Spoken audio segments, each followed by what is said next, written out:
So, are you students? In the next point, we are going to see the absolute pressure and gauge pressure. याच्यावर आपण काय पाहिलं होतं, inside the liquid column, liquid सरफेसच्या खाली जो काही कॉलम आहे त्या ठिकाणी प्रेशर किती आपलं झालं होतं ते आपण बघितलं होतं. It was P2 is equal to P1 plus rho g it is x1 minus x2 हे बघितलं होतं. आता काय करायचं आपण, हा जर कंटेनर असेल, इथं काय आहे surface of the liquid, this is the surface of liquid and air column itself it is present on surface of liquid. अगोदरच्या एक्सप्रेशन मध्ये काय बघितलं होतं बघा आपण, एअर कॉलम फ्लुइडचा जो काही कॉलम आहे तो लिक्विडच्या आतच आहे. आता कॉलम कुठे आहे, on the surface of liquid, बरोबर. पण ही फिगर मी परत काय करतो, एक्सप्लोर करतो. I can explore this figure like दिस.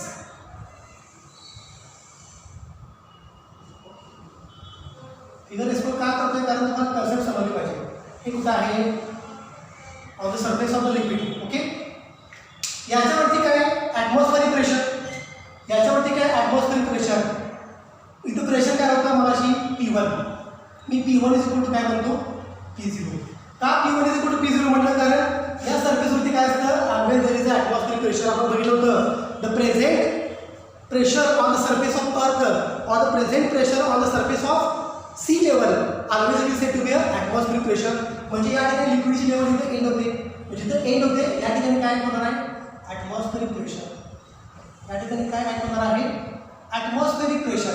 ते किती आहे atmospheric pressure, it is P0. म्हणून मी ते काय म्हटलं P1 is equal to P0, बरोबर.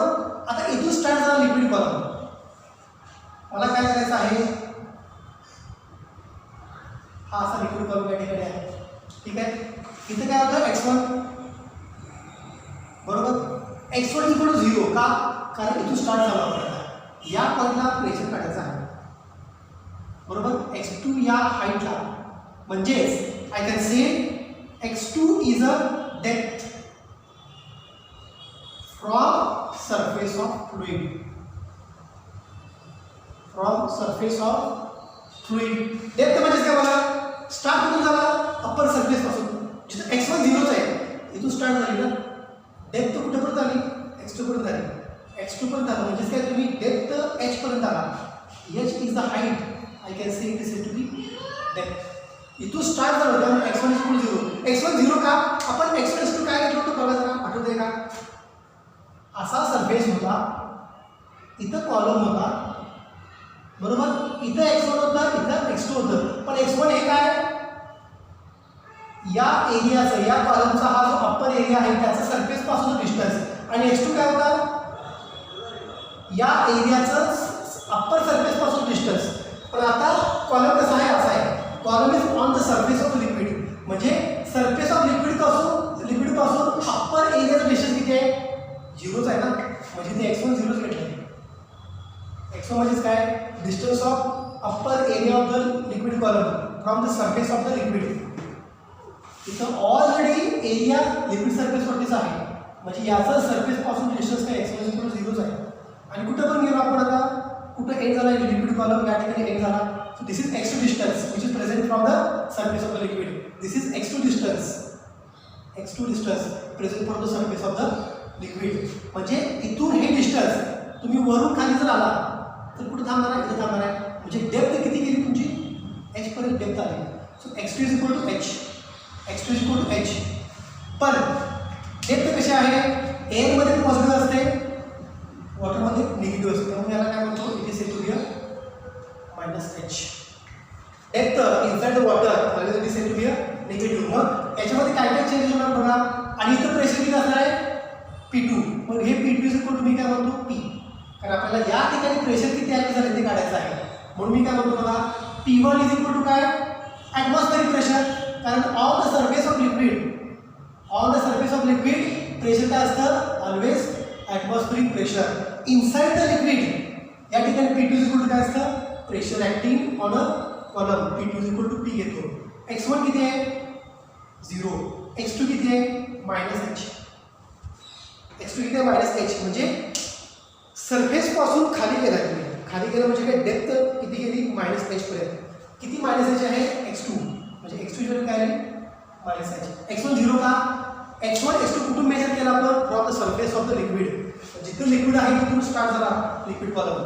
जिथं सरफेस आहे लिक्विडचा तिथूनच लिक्विड सरफेस स्टार्ट झाला म्हणजे x1 काय आलं 0 आणि x2 इक्वल टू काय आलं -h.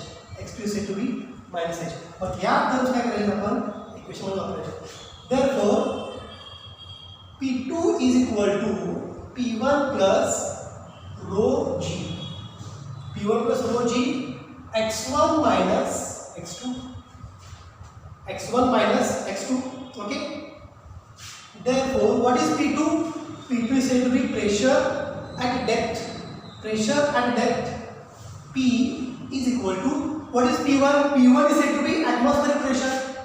P1 is said to be atmospheric pressure plus rho into g. Rho into g.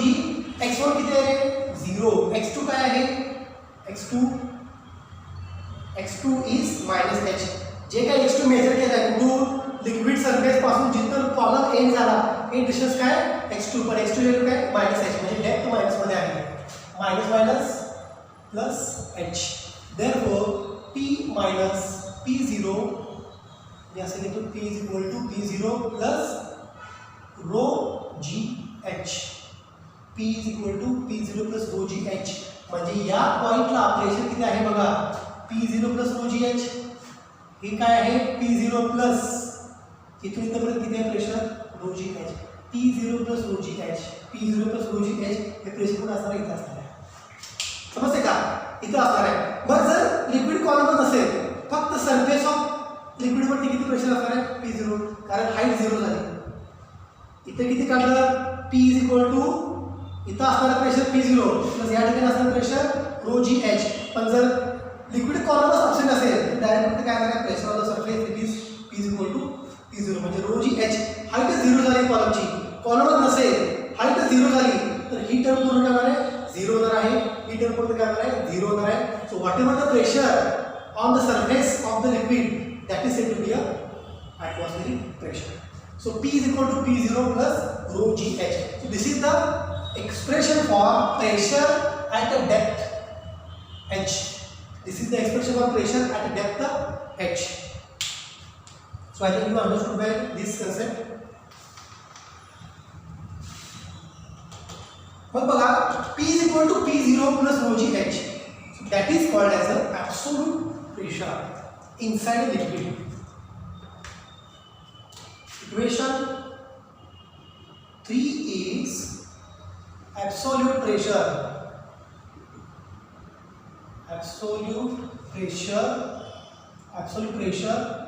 inside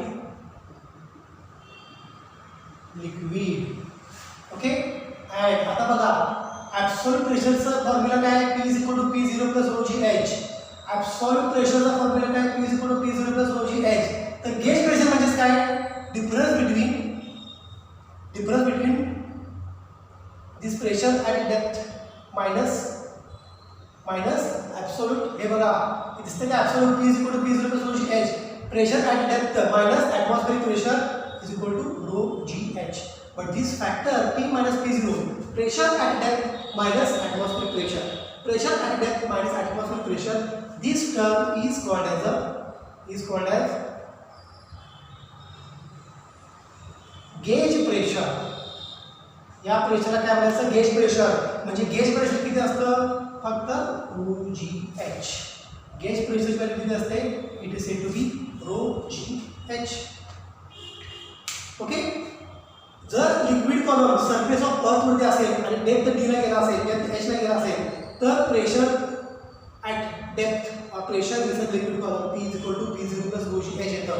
difference between pressure at depth minus atmospheric pressure is called as a gauge pressure, and this gauge pressure always equal to rho g h.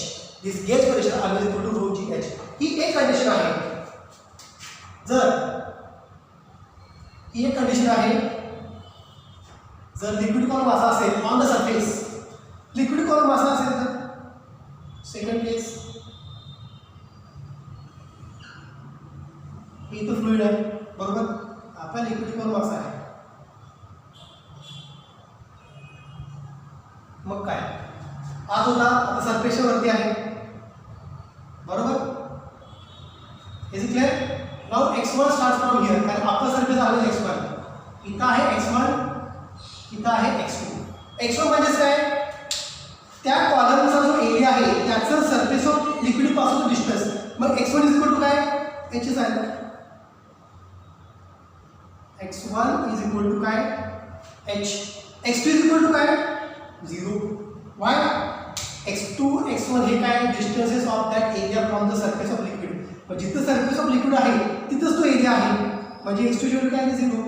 x1 कसा major केला? x1 चं या फ्लुइडच्या surface पासूनचं distance हे काय आहे? Height. मगाशी काय होतं? डेप्थ. आता काय आहे? हाईट. h मगाच्या केसमध्ये काय घेतलं होतं? -h, that is a depth. इथं +h, कारण हाईट वरती जाईल तशी ती वाढत जाते, त्यामुळे ती प्लस असते.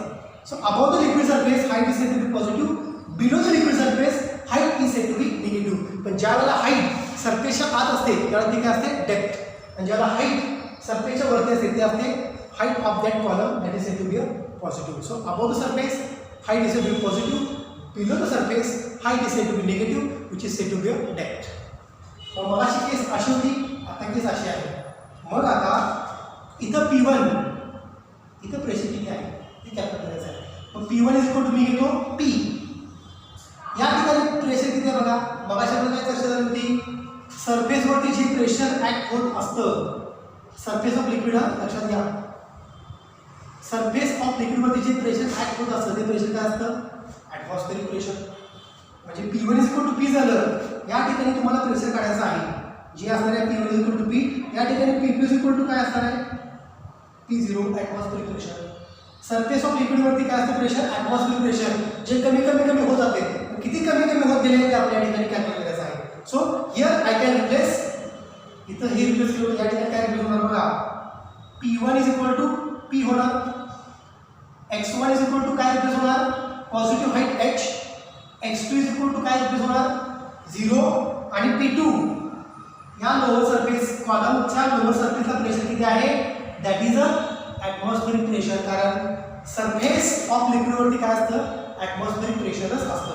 मग आता यावेळेस काय करायचं आहे? या इक्वेशनवरती पुढे करायचं. हे आपण इक्वेशन काढलं होतं, आठवते का? This is equation 2, pressure due to liquid column. Okay, तो इक्वेशन 2 काय आहे बघा. What is that equation 2? Equation 2 बघा. P2 म्हणजे काय? P0. Okay, P0 is equal to pressure difference बघा, इथून इकडं कमी कमी होत जाणार pressure. So P2 is equal to P0. P1 किती आहे बघा? It is P.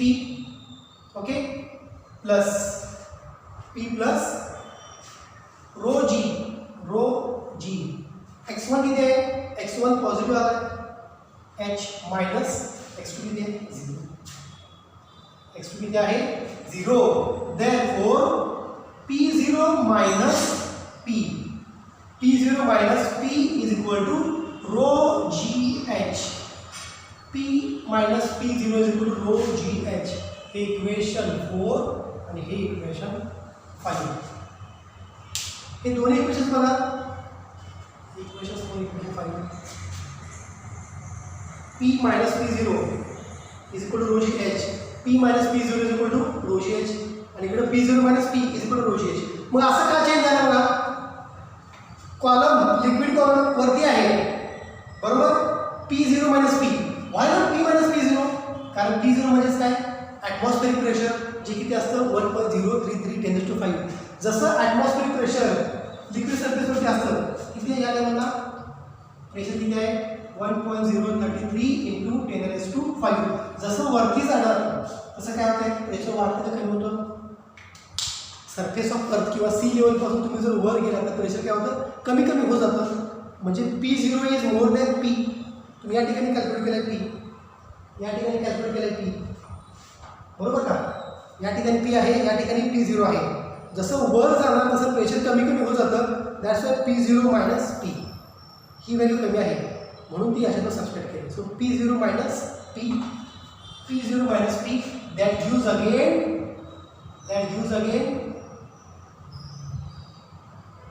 gauge pressure is equal to rho gh again. Gauge pressure is rho gh again. म्हणजे दोन्ही केसमध्ये गेज प्रेशर व्हॅल्यू सेमच आहे, rho gh. डेप्थला जावा किंवा हाईटला जावा, गेज प्रेशरची व्हॅल्यू सेमच आहे. It is P0 minus P rho gh, and here also gauge pressure is equal to said to be rho gh. मग याचं कन्क्लुजन काय बघा, आपण ॲब्सोल्यूट प्रेशरची व्हॅल्यू कॅल्क्युलेट केली. आपण ॲब्सोल्यूट प्रेशरची व्हॅल्यू कॅल्क्युलेट केली. ती काय कॅल्क्युलेट केली ॲब्सोल्यूट प्रेशरची value? P is equal to P0 plus rho gh. So this equation 3 gives the absolute pressure inside the liquid. आणि गेज प्रेशर काय असते? rho gh. म्हणजे बघा इथे किती आहे pressure? P0 plus rho gh. या ठिकाणचं प्रेशर मिळणार P0 plus rho gh. म्हणजे इथपर्यंत असणारी लिक्विडची डेन्सिटी, इथं ऍक्ट होणाऱ्या लिक्विडवरती ग्रॅव्हिटी, आणि इथं असणार त्याची डेप्थ h. म्हणजे हे प्रेशर rho gh, हे प्रेशर P0. या ठिकाणी टोटल प्रेशर किती मिळालं? P0 plus rho gh. P0 plus rho gh. म्हणजे या ठिकाणी असणारं प्रेशर काय आहे? Absolute pressure. बरोबर. मग P minus P0 काय? Difference between pressure at depth minus absolute minus this atmosphere pressure is equal to rho gh. त्याला काय म्हणतात? Gauge pressure. मग जरी लिक्विड कॉलम डेप्थमध्ये असेल, जरी लिक्विड कॉलम हाईटमध्ये असेल, डेप्थ h ला असेल किंवा हाईट h ला असेल, खाली असेल किंवा वरती असेल, गेज प्रेशर व्हॅल्यू सेमच असते. It is rho gh. आहे का बघा rho gh? इथं आहे का बघा rho gh. Okay. So this is the expression for absolute pressure and gauge pressure when column is present at depth h, that is minus h, and at height h, that is positive h. So I think you understood this concept very well. So what will be the conclusion here? What will be the conclusion here? In depth minus h. Okay. Gauge pressure and gauge pressure बघा या केसमध्ये म्हणतो मी in depth minus h and in height plus h. इथं height काय plus h झाले, इथं depth काय minus h आहे. In depth minus h, in height plus h for column, liquid column. Okay. The gauge pressure remains same. The gauge pressure remains same. Gauge pressure remains same. हे फक्त लक्षात ठेवा. That is our conclusion from the whole derivation. Absolute pressure P is equal to P0 plus rho gh. Gauge pressure rho gh at depth. Gauge pressure rho gh at height. त्यामुळे कुठलेही depth घ्या किंवा height घ्या, gauge pressure remains the same. Gauge pressure remains the same. Okay, so these are the points that is for absolute pressure and gauge pressure. In the next lecture we will see the new concept of the chapter, that is going to be a hydrostatic paradox. Okay, so here we can stop. Thank you.